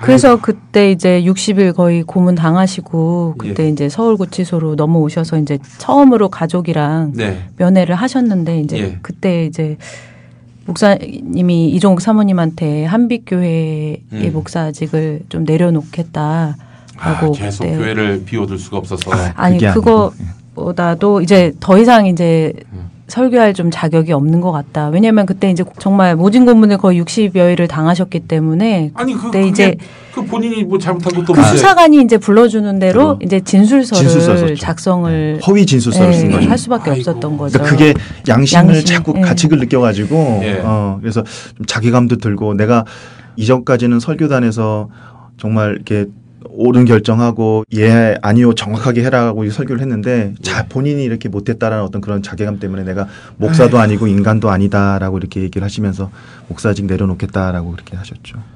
그러니까 정신적으로 너무나 이제 타격을 받으셔가지고 그렇게 되신 것 같아요. 그래서 이제 사모님께서 오히려 목사님한테 성경 구절 같은 거를 추천해드리면서 이거 읽고 힘내시라고 이런 식으로 오히려 사모님이 목사님이신 목사님에게 그렇게 힘을 주시는 역할을 우리 하셨다고 사모님이 합니다. 정말 대단한 분이군요, 한마디로. 대단하시죠. 목사님께서 이제 약간 마음의 안정을 찾아가시면서 교인들을 위해서 이렇게 보내주신 그런 성경 말씀들이 있거든요. 그거 좀 소개해 주시죠. 네네. 하나님께서는 여러분에게 그리스도를 위한 특권, 즉 그리스도를 믿는 것뿐만 아니라 그리스도를 위하여 고난받는 특권도 주셨습니다. 빌립보서 1장 29절. 감옥에서 이제 바울이 교인들을 생각하면서 그리워하셨던 그런 마음을 이제 느끼셨나 봐요. 내가 여러분 모두를 이렇게 생각하는 것은 나로서는 당연한 일입니다. 내가 여러분을 내 마음에 간직하고 있기 때문입니다. 여러분 모두는 내가 갇혀 있을 때나 복음을 변호하고 입증할 때에 내가 받은 은혜에 동참한 사람들입니다. 내가 그리스도 예수의 심정으로 여러분 모두를 얼마나 그리워하고 있는지는 하나님께서 증언하여 주십니다. 빌립보서 1장 7절에서 8절 말씀입니다. 아이고 그리고 이제 영국으로 떠나신 겁니까? 네. 이해동 목사님. 1년 옥살이를 하시고 이제 결국 모든 가족들이나 이해동 목사님이 이제 쉼이 필요하다. 좀 그렇게 생각을 하신 것 같아요. 치유가 필요하다라고 생각하시던 차에 누가 제안을 해주셨죠? 네, 김관성 목사님이 연결을 해주셔가지고 무조건 가서 쉬고 오라고. 네, 지금까지도 이해동 목사님이 이렇게 밤에 TV 켜놓고 이렇게 주무신다고 하시더라고요. 트라우마가 있는 거죠. 네. 저도 한빛교회 교인입니다만은 척죽일 놈들 진짜 사람을 이렇게 만들어 놓고. 근데 이건 지금 얘기해도 되는 건지 모르겠는데 좀 에피소드가 이해동 목사님이 이제 그 풀려나신 날이 그 81년 5월 11일 석가탄신일 날에 풀려나신 거예요. 근데 이제 워낙 고문으로 고통을 당하시다 보니까 이제 생명의 소중함을 되게 느끼신 거죠. 그래서 목이나 파리가 날아와도 이렇게 때려잡질 못하고 이렇게 손으로 이렇게 휘저어서 날려보내고 이제 먹이 이렇게 찾으러 온 쥐들한테도 이렇게 이제 밥을 좀 남겨뒀다가 주고 이제 이러셨대요. 그래서 그 석방되신 날에 기독교 목사가 불교에서 하는 지공양을 열심히 했더니 부처님이 은덕을 입어 감옥에서 석방됐다 이렇게 농담 삼아 얘기를 하셨다고 하네요. 전두환 신군부에게 고문받던 시절을 회고하는 이해동 목사. 59일대 지하 2층에서 한 발짝도 나간 일이 없어. 59일 동안에 가진 고초와 수모와 생각해봐. 나이 어른을 다 빨가벗겨갖고 상상만 해봐라. 그런 걸 이제 겪고 이렇게 죽을 수도 있구나 하는 그 죽음을 아주 지근거리에 죽음이 이렇게 와 있는 그런 느낌. 그리고 이제 이 목사라는 그 양심에서 그렇게 부르는 대로 써주면 그 죄가 내게 오면 당당히 받을 수 있잖아. 하지만 그렇게 함으로 말미암아 그 한 사람을 죽이는데 자기가 일조를 한 거잖아. 그 전에 이 석가탄신일 얘기가 나와서 그런데 이런 일화도 제가 수련회 때 들었습니다. 성탄절이었는데 때마침 문익환 목사님께서 풀려나셨는데 집차를 타고 곧바로 한빛교회로 오셔서 설교를 하셨는데 이 전두환 정권, 이 폭압적인 전두환 정권, 파쇼 정권을 몰아내자 이런 설교를 하셨다고. 그래서 교인들이 바짝 긴장을 해가지고 저 오신 집차로 다시 가시겠다. 그런 얘기를 들었는데 그게 실제로 있었던 일입니까? 있었죠, 다들. 다 있으니까 그 얘기 하는 거예요. 대단하십니다. 근데 저희 이제 교회 일화 중에 또 그런 얘기도 있어요. 아까 이제 쥐공양 그런 얘기가 나왔는데 그때 이제 저희 한빛교회에서 또 갈릴리 교회라고 이런 그 다른 교회가 오후에 모였었어요. 그 한빛교회 교회당에? 네네네. 네. 해직 교수들 이문영 교수님, 문동환 교수님, 그다음에 안병무 교수님, 이의정 교수님, 서남동 교수님 이런 분들이 모여서 우리가 좀 새로운 교회를 만들자 이렇게 해서 모이게 된 이제 그 모임이거든요. 그래서 구속자들을 위로하고 이러는 그 모임이었는데요. 거기에서 이제 민중신학도 태동이 되었다라고 이렇게 얘기해요. 그렇죠. 네. 안병무, 서남동 두 분이 계셨습니다. 네네. 그래서 이제 그때 한빛교회는 오전에 모이고 오후 2시에 2시 반에 이제 갈릴리 교회가 모였는데 거기에 이제 구속자 가족들이라든가 그 외국인들도 오시고 이제 심지어는 이제 고은 선생님도 오셨는데요. 아이고. 이제 고은 선생님 그때 당시에 그 스님이셨습니다. 근데 어떤 분께서 고은 선생님께 기도를 부탁해서 아이고. 예, 고은 선생님께서 이제 기도도 해주실 정도로 저희가 구교, 신교뿐 아니라 정말 그 타 종교와도 이렇게 열려 있는 그런 마음으로 완전히 열린 교회였군요. 우리 한빛교회가 그런 참 아주 기념비적인 역사들이 있었습니다. 그 갈릴리 교회가 우리 한빛으로 오기 전에 예배드렸던 장소가 있잖아요. 네네. 거기서 압박에 의해서 그 장소를 제공하지 못하겠다. 흥사단이죠. 흥사단. 흥사단. 근데 한 번인가 드리고 오신 걸로 알고 있거든요. 그래서 장소가 없을 때 한빛교회로 문의를 했는데 이해동 목사님께서는 흔쾌히 이해동 목사님이 이제 모든 그 뒷일은 책임지시겠다 이제 이렇게 하시면서 장소를 제공해 주신 거죠. 형사들은 무척 편했겠어요. 다 모여 있으니까. 다 모여 있으니까. 그렇죠. 한 군데만 들여다보면 되니까. 그 갈릴리 교회뿐만 아니라 또 그 목요일 기도회라고 잘 아시죠? 목요일 기도회도 이제 종로 5가에서 모이다가 더 이상 그쪽에서 장소를 사용하지 못하게 해서 이렇게 집집을 이렇게 돌다가 결국은 또 한빛교회에 들어와서 아이고 더 좋아졌네. 더 좋아졌어. 아니 그러면 이제 주변에 사는 분들이 한빛교회 때문에 좀 불편했을 수도 있겠네요. 그랬을 겁니다. 뭐 또 치아는 또 오히려 또 좋았어요. 도둑놈이 아주 그렇죠. 일장일단이 있습니다. 그래요. 이거 이렇게 전두환 정권 시절을 관통했던 우리 한빛교회 교인들도 치열하게 싸웠습니다. 목사님이 앞장서서 이렇게 십자가를 지는데 또 교인들이 뭐 본척만척 할 수는 없는 것이었고요. 제가 거기 한빛에 몸을 당한 게 86년이어가지고 80년대 초의 상황은 이제 들어서 알고 있고요. 그리고 또 이번 교회사를 만드는 이 과정에서 원고를 통해서 알게 됐는데 좀 전에 얘기했던 한빛교회가 지금까지 지역 선교에 대한 안타까움을 가지고 있었는데 그러한 70년대 80년대 초까지 오면서 시국의 흐름에 그 예민하게 움직이다 보니까 지역에서는 상당히 불편하게 생각했던 것 같아요. 우리 한빛 공동체를. 그래서 그런 분위기가 80년도 초까지는 여전히 깔려 있지 않았겠나 이렇게 저는 느끼고 있고 그렇지만 교인들은 또 그런 분위기하고는 상관없이 목사님의 취지나 또 교인들이 신앙이 이 관심을 가져야 할 부분을 놓치지 않고 신앙생활은 지속했던 것 같아요. 그랬군요.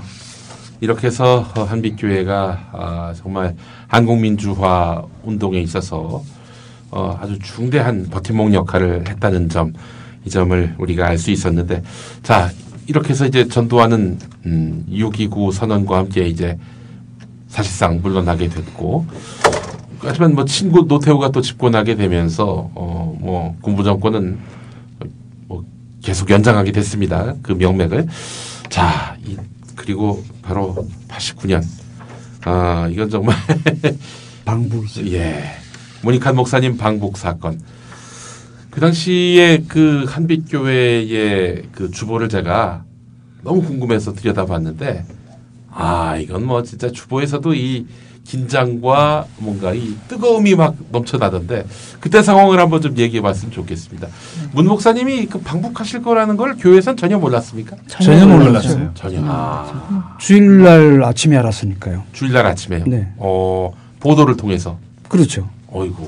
또 주일날 그 전날 저녁까지는 저희들이 연속 그 고난주간 기도회를 하고 있었거든요. 그러면 그날이 부활절이었습니까? 네. 그 다음 날이 이제 부활절이죠. 부활주일에 그 봉수교회에 가시잖아요. 예, 그렇죠. 봉수교회에 가셔가지고 그 안치환의 마른 잎 다시 살아나. 그거를 이제 부활의 그 노래로 이렇게 부르시는 그런 모습이 있죠. 근데 그 장로님께서 그 릴레이 기도 얘기를 하셨는데 제가 이제 모니카 목사님의 방북에 대해서 뭐 알 건 다 웬만한 건 다 알고 있었다 이렇게 생각을 했었는데요. 저희가 그 부활주일 앞두고 이제 고난주일 일주일 동안 이렇게 릴레이 기도를 하는 저희 전통이 있어요. 근데 한빛교회는 새벽 기도 같은 거는 이제 좀 요즘 못 하고 있거든요. 왜냐하면 교인들이 그 지역 교인들이 별로 없고 대부분 다 원거리에 계십니다. 원거리 고양, 용인 뭐. 그렇죠. 그래서 이제 안타깝게도 새벽 기도를 못 하고 있는 대신에 이제 그 일주일 동안 저희가 깨어 있으면서 24시간 이렇게 릴레이로 기도를 해요. 각자 있는 곳에서. 아니죠. 교회로 모여서. 교회에 모여서 한 사람씩 이렇게 2시간 맡아가지고 이렇게 릴레이로 밤새도록 이렇게 해가지고 일주일 동안. 그 새벽에만 따로 모이는 게 아니라. 그렇죠. 하루 종일 24시간. 고난주간.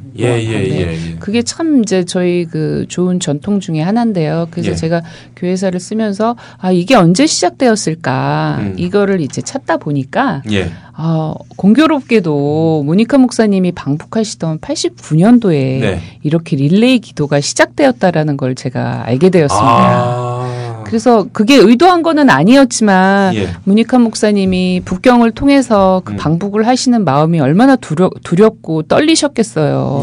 그 동안 저희 한빛교회 교인들이 비록 알고 있지는 못했지만 이렇게 목사님을 위해서 조국을 위해서 이렇게 계속 기도하고 있었다라는 게 이렇게 그걸 알게 되면서 너무 감동이었고 이렇게 교회사를 쓴다라는 게 우리가 교회사를 안다라는 게 우리가 이렇게 늘 그냥 일상적으로 접하는 우리 교회의 어떤 모습이라든가 전통 이거에 어떤 또 새로운 의미를 발견하게 되는 더 깊은 뜻을 알게 되는 그런 의미가 아닌가 이렇게 생각해 봤습니다. 우리 담임 목사님이 유원규 목사님이셨는데 근데 이제 모니카 목사님이 함께 방북한 분이 유원호 집사님 아닙니까? 형제라는 전혀 인적 관계는 아닙니다. 그게 이제 그때 기자가 이제 기자는 냄새를 좀 맡잖아요. 그래서 같이 가신 분이 유원호라고 하니까 혹시나 유 목사님하고 가족 형이나 뭐 이렇게 되지 않을까 싶어가지고 유 목사님 집 앞에서 진을 치고 있었다는 뻗치기 하면서 그런 일화들이 있었는데 어떻게 그 당시 교회에서는 고초가 없었습니까?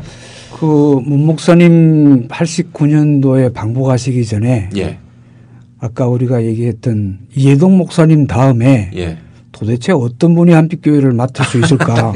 이원규 목사님이 이제 84년도에 청빙을 받고 85년도에 부임을 하시는데 부임하시는 분이 그럴만 하신 분이더라고요 보니까. 그것도 이제 원고를 통해서 알았어요. 그러니까 이 문영미 작가께서 집사님께서 정말 낱낱이 조사를 하신 것 같아요. 이원기 목사님이 한빛으로 오기 전에 목포 연동교회라고 하는 데를 시무를 하셨대요. 30대 때. 근데 그 연동교회가 또 만만치 않은 교회였나 봐요. 뭐 일제시대 때도 순교자도 나오고 뭐 보니까 또 공산군과 뭐 교전하다가 장로가 죽기도 하고 여러 가지 순교의 피가 흐르는 교회에서 목회를 하신 거죠. 첫 목회를. 그러던 중에 소개로 한빛으로 오게 되셨는데 오셔서 유원규 목사님이 도대체 이렇게 운동성이 강하다고 그럴까요? 아니면 여러 가지 시국의 아픔에 온몸을 던지고 있는 이 교회에서 내가 어떻게 목회를 할 건가 하고 당신께서도 굉장히 고민이셨겠죠. 그래서 여기 원고를 보면 내가 할 일은 특별한 게 없을 것 같고 이 지금 흐르고 있는 물을 잘 흐를 수 있도록 물꼬를 계속해서 터주는 것이 좋겠다. 그것이 하나의 목회 방향으로 설정을 하겠다는 이런 얘기가 있어요. 그것이 이제 연결되면서 뭐 남신도 여신도 조직을 좀 강화하고 기타 등등 뭐 정의평화 목회자 협의회 같은 데서도 실질적으로 활동도 하시고 네. 그러는 와중에 문 목사님께서 대사건을 터뜨리신 거죠. 유원규 목사님께서는 참 수습하시느라고 힘드셨을 것 같아요. 이미 각오하고 있었던 일도 몰라요. 이분은 물이 계속 흐르도록 32년간 흐르게 하셨으니까요. 그러니까 유원규 목사님 제가 처음 뵀을 때는 어른이시죠. 근데 제가 가깝게 지내서 그런지 몰라도 문성근 선생님보다는 2살 위이시더라고요. 별 차이가 없으신 것 같아요. 크게 놀랐습니다. 굉장히. 염색을 해서 그래요. 그렇군요. 그 이후에 이제 유원규 목사님이 그 문익환 목사님 이제 소천하신 후에 2000년도에 그 남북 관계가 좀 좋았을 때 그 예장 그 목사님들이랑 같이 북한 그 돕는 차원에서 방북을 하셨는데요. 그때 그 박용길 장로님께서 넥타이를 하나 건네주셨어요. 그래서 그 넥타이가 문익환 목사님이 방북하셨을 때 사용하셨던 넥타이를 유원규 목사님한테 주셔갖고 유원규 목사님이 그 마찬가지로 봉수교회에 또 가셨었고 북한을 다니시면서 계속 이제 그 문익환 목사님이 그 매셨던 넥타이를 메고 북한을 방문하셨다고 그렇게 얘기를 들었습니다. 아이고. 마른 잎 다시 살아나는 안 부르셨습니다. 노래를 못 부르시나 보네요. 문익환 목사님의 그 정말 그 걸작 시하면은 잠꼬대 아닌 잠꼬대 아니겠습니까? 이것도 보니까 방북하던 그해 새해 첫날에 쓰신 시던데, 전 참 이 시가 마음이 너무나 짠하게 들리고요. 또 아드님이신 문성근 선생이 또 이거를 낭독을 해서 또 많은 분들에게 또 감동을 줬었습니다. 잠꼬대 아닌 잠꼬대. 난 올해 안으로 평양으로 갈 거야. 기어코 가고 말 거야. 이건 잠꼬대가 아니라고. 농담이 아니라고. 이건 진담이라고. 누가 시인이 아니랄까 봐서 터무니없는 상상력을 또 펼치는 거야? 천만에 그게 아니라고. 나는 이 1989년이 가기 전에 진짜 갈 거라고. 가기로 결심했다고. 시작이 반이라는 속담 있지 않아. 모란봉에 올라 대동강 흐르는 물에 가슴 적실 생각을 해보라고. 거리거리를 거닐면서 오가는 사람 손을 잡고 손바닥 온기로 회포를 푸는 거지. 얼어붙었던 마음 풀어버리는 거지. 난 그들을 괴뢰라고 부르지 않을 거야. 그렇다고 인민이라고 부를 생각도 없어. 동무라는 좋은 우리말 있지 않아? 동무라고 부르면서 10살, 20살 때로 돌아가는 거지.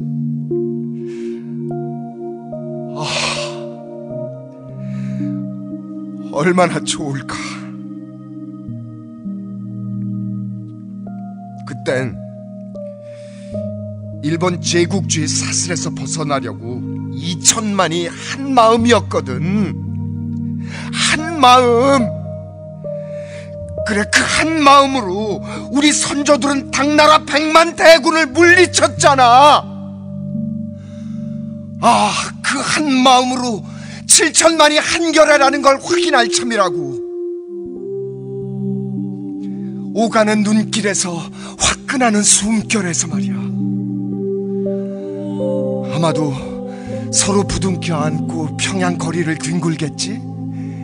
44년이나 억울하게도 서로 눈을 흘기며 부끄럽게도 서로 찔러 죽이면서 괴뢰니 주군이 하며 원수가 되어 대립하던 사상이니 이념이니 제도니 하던 신주단지들을 부셔버리면서 말이야. 뱃속 편한 소리 하고 있구만. 누가 자네를 평양에 가게 한대? 국가보안법이 아직도 시퍼렇게 살아있다고. 객적은 소리 하지 말라고. 난 지금 역사 얘기를 하고 있는 거야. 역사를 말하는 게 아니라 산다는 건 말이야. 된다는 일, 하라는 일을 순순히 하고는 충성을 맹세하고 목을 내대고 수행하고는 훈장이나 타는 일인 줄 아는가? 아니라고. 그게 아니라고. 역사를 산다는 건 말이야. 밤을 낮으로, 낮을 밤으로 뒤바꾸는 일이라고. 하늘을 땅으로, 땅을 하늘로 뒤엎는 일이라고. 맨발로 바위를 걷어차 무너뜨리고 그 속에 묻히는 일이라고. 넉마는 살아 자유의 깃발로 드높이 나부끼는 일이라고. 벽을 문이라고 지르고 나가야 하는 이 땅에서 오늘 역사를 산다는 건 말이야. 온몸으로 분단을 거부하는 일이라고.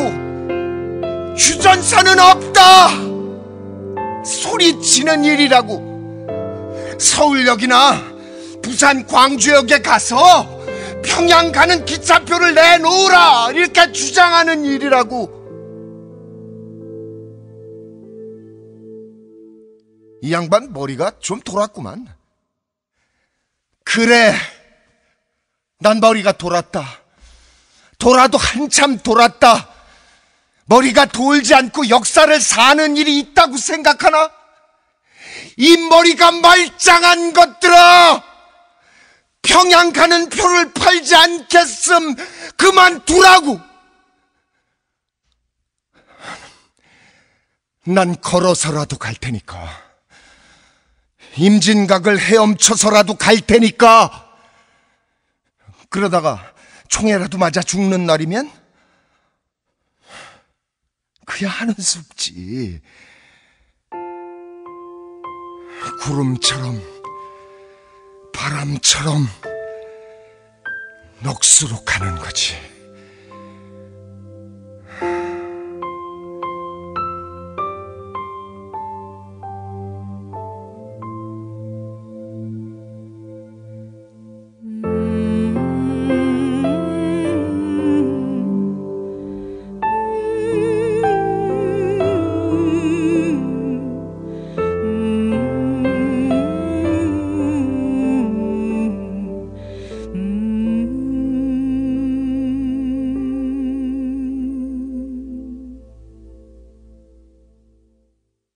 한빛교회의 역사는 정말 시대가 요구하는, 시대가 꼭 필요로 하는 인권, 민주화, 통일 이런 여러 가치들을 실현하기 위해서 쉬지 않고 경주하고 달려왔습니다. 박용길 장로님 얘기 잠깐 해보면, 제가 또 그 수련회 때 들은 얘기인데, 박용길 장로님이 이제 연로하셔가지고 한빛교회에서 이제 권사님들하고 여행을 가셨는데, 바닷가에 앉으시더니 이렇게 아름다운 곳 처음 와본다고, 우리나라에 이렇게 아름다운 곳이 있었냐고 그 말씀을 하셨다는 거예요. 이게 무슨 말씀인가 따지고 봤더니 이분이 이런 여행을 해본 적이 없으신 거예요. 네, 그냥 고생만 하시다가 역사의 한 중심에서 그냥 소용돌이 속에서만 계시다 보니까 산, 바다, 강 이걸 들여다볼 새가 없으셨던 거죠. 그러면서 그분이 이제 연로하셔서 이렇게 관광지에서 이 풍광을 보시고 그 말씀을 하셨을 때 주변 사람들이 처음에 몰랐는데 가면서 마음이 짠했다는 얘기를 이제 들었습니다. 그 박윤길 장로님께서도 그 문익환 목사님 소천하신 해에 또 김일성 주석도 그때 네. 그 사망하셨잖아요. 그래서 그러네요. 그래서 그쪽에서는 이제 그 조문을 보내왔는데 우리 정부 쪽에서는 조문도 보내지 않고 너무 예의를 이렇게 갖추지 않는다. 그런 생각에 또 그 방북을 결심하시게 됐잖아요. 예, 그래서 예, 그렇게 통일운동에 이제 불씨를 좀 이어가고 싶으시기도 하고 예. 또 개인적으로는 그 11년 동안 그 옥고를 경험했던 남편의 그런 마음도 좀 이해해보고 싶어서 예. 예, 갔다 오시고 그때 예. 이제 감옥살이를 좀 하시게 되신 거죠. 예. 아니 박용길 장로님도 감옥 가셨어요? 그러셨죠. 북한 갔다 오시고 나서. 그래요? 네. 그걸 몰랐네.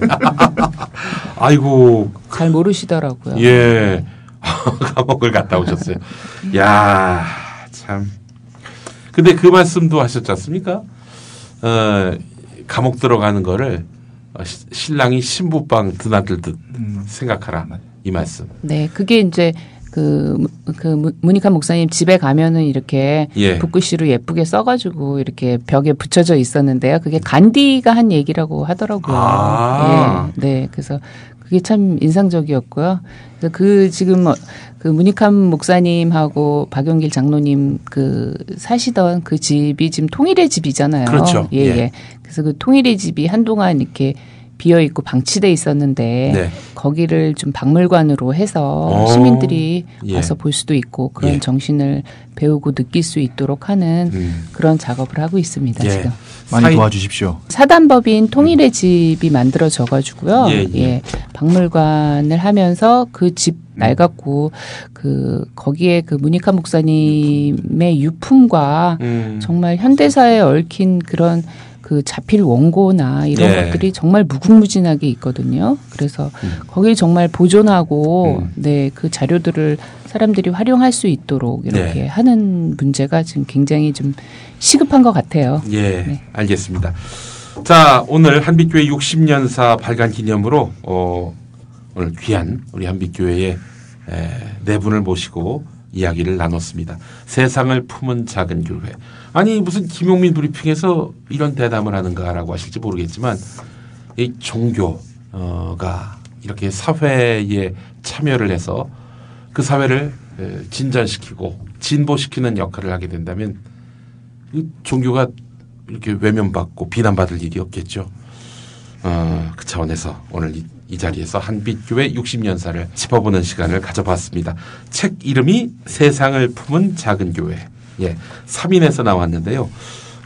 방송 들으시고 여러분들 또 많이 또 구매도 해주시고 또 한빛교회의 그간의 역사를 통해서 한국 개신교가 앞으로 무슨 역할을 해야 될지에 대해서 함께 고민하는 그런 계기가 됐으면 좋겠습니다. 이제 마무리하면서 문영미 선생님부터 시작해서 한빛교회 60년사를 함께 만드는 과정 속에서 느끼신 소회 이걸 좀 말씀해 주시면 감사하겠습니다. 저희가 1시간 동안 얘기를 하다 보니까 스포일러가 너무 많은 것 같아요. 이거를 들으신 분들은 예. 사서 읽을 필요가 없을 정도로. 아니. 지금 별 말씀도 하십니다. 여기 사진도 있고요. 또 소개 못 해주신 그런 역사적 사료들도 많고요. 한국 개신교가 어떻게 사회 참여를 해야 이 역사를 이렇게 진전시킬 수 있는지에 대한 거의 모범 사례가 다 담겨 있다고 저는 생각을 합니다. 기가 막힌 사료들이 많이 담겨 있으니까 이거 방송 들으시고 안 사도 된다라고 하는 분들은 그런 사람들이 인간입니까? 네, 그런 생각을 해봤습니다. 예. 그러니까 이게 이제 어떤 저희가 딱딱한 어떤 역사책을 읽을 수도 있겠지만 이거는 한국 현대사를 들여다보는 어떤 새로운 시각인 것 같아요. 그래서 한 개인도 아니고 어떤 특정한 아주 작은 교회 공동체를 통해서 어떻게 한국 현대사가 흘러갔는지를 살펴보는 새로운 프리즘 같은 시각으로 이제 책을 보시면 또 흥미롭게 보실 수 있을 것 같습니다. 예. 자, 우리 이 고은지 선생님. 네, 저도 이 책을 이제 오탈자 수정이나 이런 걸 하면서 원래 이 일을 하시던 분이시세요? 아니요, 전혀 사실 관련이 없는데 예. 교회에서 어떻게 추천을 하셔서 규정을 너무 잘 보셔가지고요. 젊은이 대표로. 네, 대부분이 제가 모르는 역사였죠. 제가 이제 교회 온 지 한 10여 년이니까 모르는 역사였기 때문에 사실 저도 어떻게 이렇게 작은 미아리의 교회가 이렇게 한국 현대사에서 이렇게 태풍의 눈이 됐을까 굉장히 궁금했는데 이 책을 보면서 정말로 또 저자분이 굉장히 재밌게 보통 역사서가 지루하고 좀 딱딱할 수 있는데 굉장히 쉽게 알기 쉽게 공감 가게 써주셨기 때문에 제가 몇 번을 읽어도 지루하지 않게 좀 잘 읽을 수 있었던 것 같아요. 그래서 일단은 저희가 특수한 교회라고 생각하실 수 있는데 결국 교인들은 이제 저 같은 굉장히 사회의 어떤 정말 가장 희망을 열망하는 그냥 그런 보통의 사람들이 있는 교회다라는 거. 그래서 이 교회사를 통해서 단순히 이제 종교를 가지신 분이시던 그렇지 않던 간에 한 번 정도 읽어보시면 아마 좀 더 의미 있는 그런 시간이 되지 않을까 생각합니다. 박가병 장모님. 이 지금 나온 교회사가 18년 시간이 숙성된 작품입니다. 준비가 그렇게 1999년에 새천년을 앞두면서 교회 역사를 한번 살펴보자고 첫 그 준비위원회가 출발했거든요. 그때 일을 맡아주셨던 김순필 장로님이라고 하는 분이 2002년도에 이 소천을 하세요. 그래서 이 일이 좀 멈추었다가 중간에 또 재출발했다가 또 멈추고 하다가 2012년에 이제 모양을 제대로 또 갖춰요. 그때부터 갖춰서 출발한 게 지금 이 작품이 만들어진 겁니다. 그래서 문영미 집사님이 저자로 확정된 것이 2013년이고 이제 4, 5년 이제 자료 수집과 인터뷰와 기타 등등 해서 저술을 하시고 16년도에 와서 치열하게 교정을 보고 그래서 이제 책이 출간된 겁니다. 그 과정에 제가 한빛의 그 31, 2년 동안의 그 생활을 이렇게 생각하면서 교회사 원고를 보면서 느낀 게 한빛교회에 몸을 담고 있다고 하는 건 참 신발에 맞지 않는 내 발에 맞지 않는 신발 같은 그런 공동체였고 그런 느낌이었어요. 사실은 뭐 제가 운동을 치열하게 하는 입장도 아니었고 그래서 교회 생활을 하면서 불편한 점이 사실은 반쪽은 있었죠. 그런데 종교적 활동을 하면서도 앞장서는 입장이 아니었고 지원하는 입장이었고 그런데 이 교회사 작업을 원고를 통해서 기타 또 지금까지 생활을 쭉 종합을 해보니까 결국 발에는 맞지 않았지만 이 부드러운 양말을 신겨주면서 신발이 발에 맞춰지는 그런 기분이었고 또 지금까지 이렇게 완간이 되도록 지원해 주신 주님뿐만 아니라 교인들의 관심과 기도 이런 것들이 운동화 끈처럼 이렇게 신발을 조여준 게 아닌가. 그래서 새로운 출발을 60년을 새로 출발하는데 제대로 발에 맞는 신발 제대로 신고 한번 출발해 보라는 그런 예시로 받아들이고 싶습니다. 너무 멋있는 표현이었는데요. 저도 정말 아이돌들이 이렇게 나와서 저 하나님 은혜 감사드립니다 이런 얘기 많이 하잖아요. 제가 이 쓰는 내내 집필 과정에서 이렇게 함께 해주시고 보호해 주셨다라는 그랬기에 가능했던 것 같은 느낌이 많이 들어요. 알겠습니다. 우리 홍승원 담임 목사님. 저는 문익환 목사님과 양호경이라는 학생의 이야기를 좀 들려드리면서 한빛교회 60년사 이야기를 마무리해 보려고 합니다. 이 양호경이라는 학생은 1983년 봄에 이화여대 아마 영문과 4학년에 재학하다가 뇌종양 진단을 받고 여러 번 수술을 한 학생이었대요. 그런데 1985년에 또 종양이 이렇게 재발돼가지고 서울대병원 응급실에 실려왔는데 그때 그 응급실에서 이제 아마 문재림 목사님 이제 문재림 목사님 곁을 지키던 문익환 목사님하고 이렇게 만나게 된 거죠. 근데 그 뒤에 이제 문 목사님은 거의 매일 아버지 이제 문재림 목사님하고 이 양호경 이 입원해 있는 병실을 거의 매일 이렇게 방문하셨다고 해요.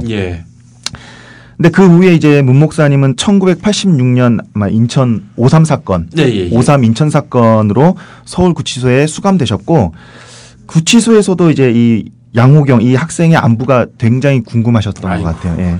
그래서 문 목사님은 그때 이제 유홍규 목사님한테 이 어디 가면 이 양호경이라는 학생이 있는데 그 학생 좀 신방 좀 해달라. 좀 안부 좀 물어달라라고 이렇게 부탁을 하셨나 봐요.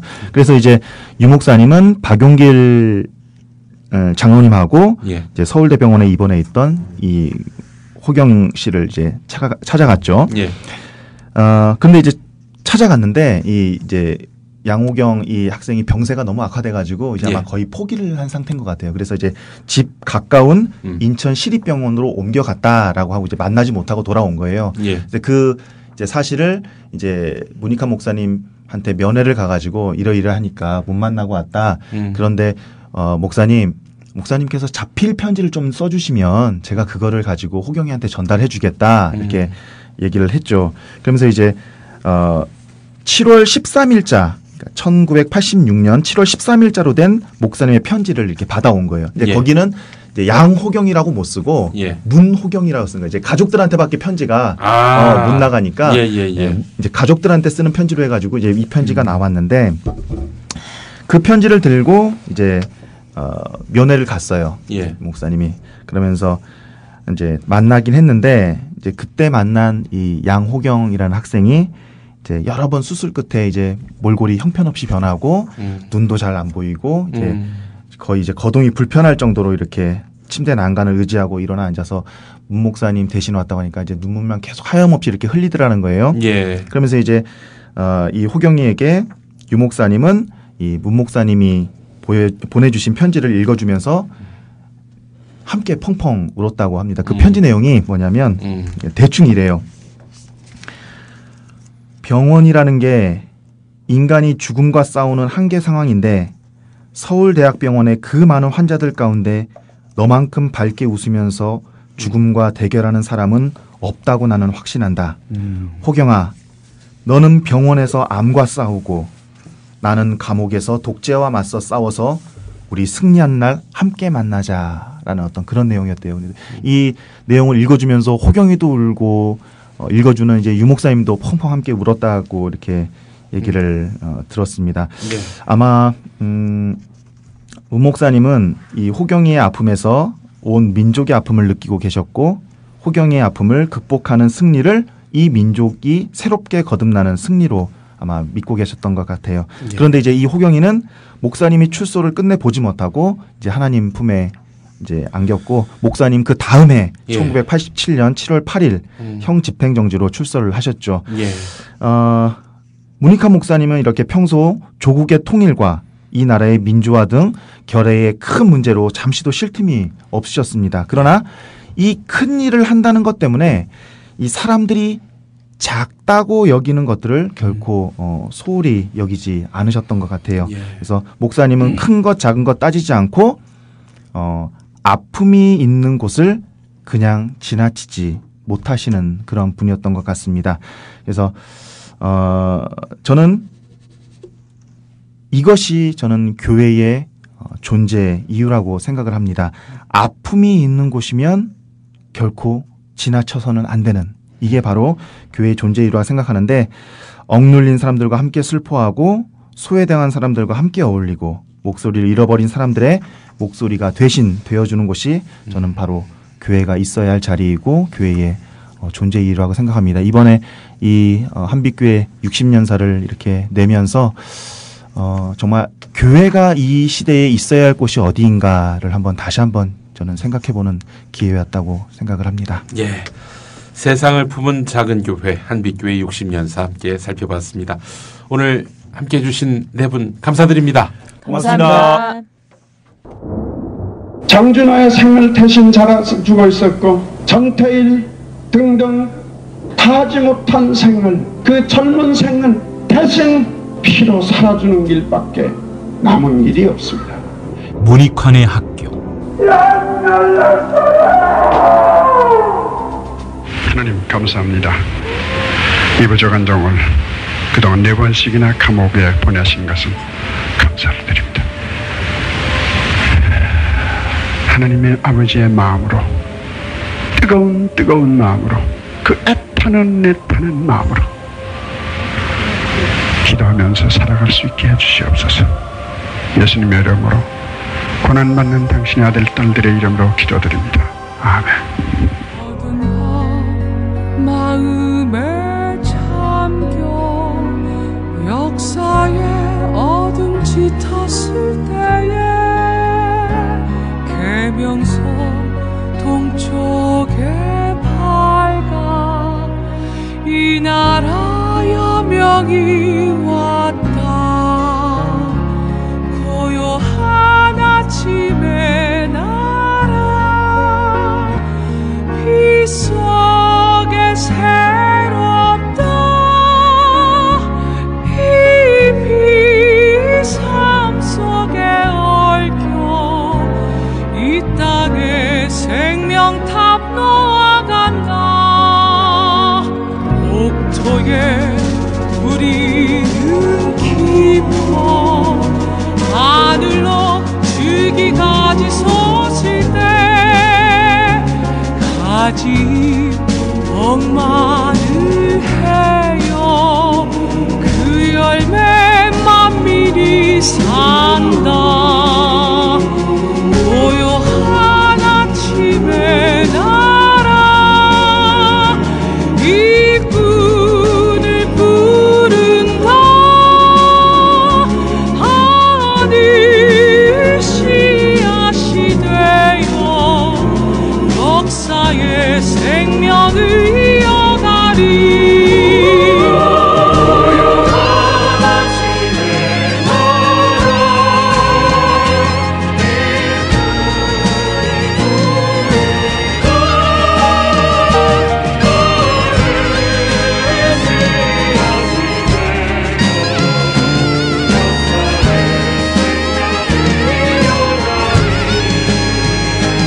맑은색 줄기 용솟아 거칠이 땅에 흘러 적실 때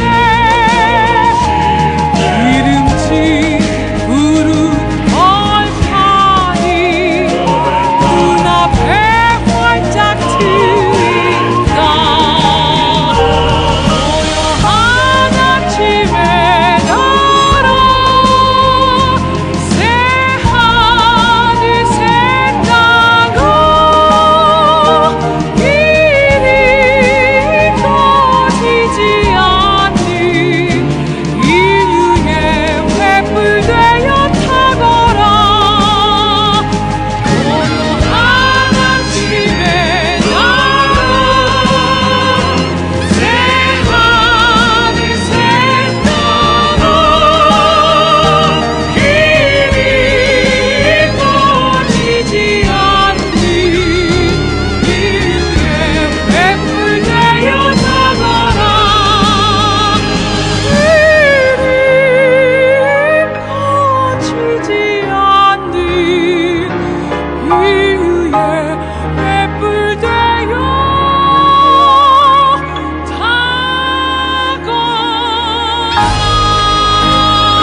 김용민 브리핑과 함께한 시간 어떠셨어요?